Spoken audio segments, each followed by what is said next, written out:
Hello student, कैसे हैं? तो आज हम लोग जो है निर्देशांक ज्यामिति पढ़ेंगे। ठीक, तो हम लोग यह ब्लैक बोर्ड जो है क्या है, 2 डायमेंशनल। ठीक, इसमें क्या है, लंबाई है और चौड़ाई। जिसमें लंबाई और चौड़ाई हो उसको क्या कहते हैं, 2 डायमेंशनल कहते हैं। इस ब्लैक बोर्ड को अगर जो हम लोग क्या करें, ऐसे खींच दें एक रेखा, यह जो है वर्टिकल लाइन है। ठीक, तो यह बोर्ड को भागों में बढ़ गया, 2 भागों में। और एक लाइन अगर जो ऐसे हम लोग खींच देते हैं तो यह बोर्ड को भागों में बढ़ गया, 4 भागों में बढ़ गया।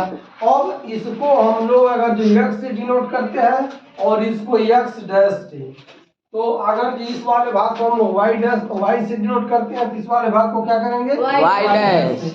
अब यह जो है दोनों रेखाएं, एक जो है वर्टिकल और एक जो है हॉरिजॉन्टल, ऊर्ध्वाधर, और यह जो है क्षैतिज रेखा और यह क्या है, ऊर्ध्वाधर रेखा है।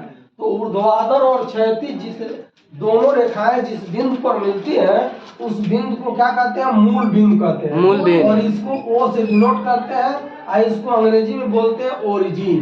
क्या बोलते हैं, ओरिजिन। और हिंदी में बोलते हैं मूल बिंदु। मूल बिंदु बोलते हैं। ठीक, तो इसका मूल बिंदु जो है वो है, इसका निर्देशांक जो क्या होता है, 0 0 होता है। क्या होता है, 0 0। अब यह जो x डैश है इसको हम लोग क्या कहते हैं, भुज कहते हैं। क्या कहते हैं, भुज कहते हैं। और जो y डैश है इसको क्या कहते हैं, कोट कहते हैं। क्या कहते हैं, कोट कहते हैं।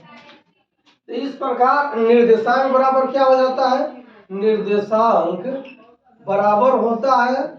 बराबर होता है पहले क्या लिखते हैं, भुज लिखते हैं। क्या लिखते हैं, भुज। उसके बाद क्या लिखते हैं, कोट। क्या लिखते हैं, कोट लिखते हैं।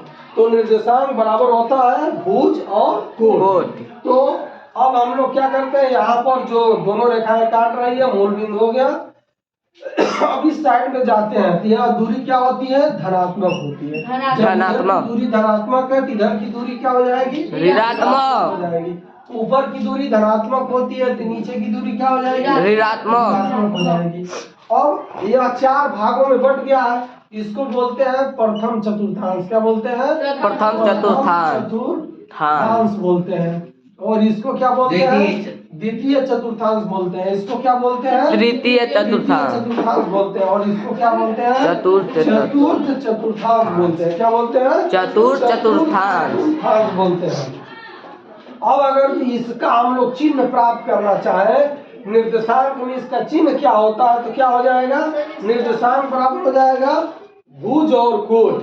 यहाँ पर भुज क्या दिया हुआ है, प्लस दिया, प्लस। और कोट क्या दिया हुआ है, यह भी प्लस। इस प्रकार प्रथम चतुर्थांश का निर्देशांक चिन्ह हो गया प्लस। अब द्वितीय में आते हैं, इसका भुज क्या है, माइनस। कोट क्या है, प्लस। इसका निर्देशांक हो गया माइनस प्लस। अब तृतीय में आते हैं, इस पर भुज क्या दिया हुआ है, माइनस। कोट क्या दिया हुआ है, माइनस। तो तृतीय चतुर्थांश का चिन्ह हो जाता है माइनस। अब आते हैं चतुर्थ चतुर्थांश में, इसमें भुज क्या दिया हुआ है, प्लस। कोट क्या दिया हुआ है, माइनस दिया हुआ है। इस प्रकार चतुर्थ चतुर्थांश का निर्देशांक माइनस प्लस हो जाता है। अगर जिसमें कोई भी बिंदु दिया हो, जैसे मान लीजिए कि 4 और ऋण 5 दिया है, 4 और ऋण 5, तो यह बिंदु किस चतुर्थांश में आएगा।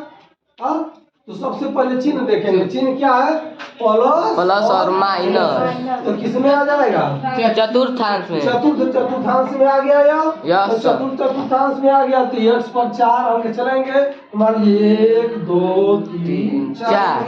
फिर y पर कितना चलेंगे, 5। 1 2 3 4 5। अब इसका जो सिधाई आएगा इसी के सीधे में देखेंगे, जहाँ मिल रहा है यह बिंदु, यही बिंदु हो जाएगा 4 माइनस 5।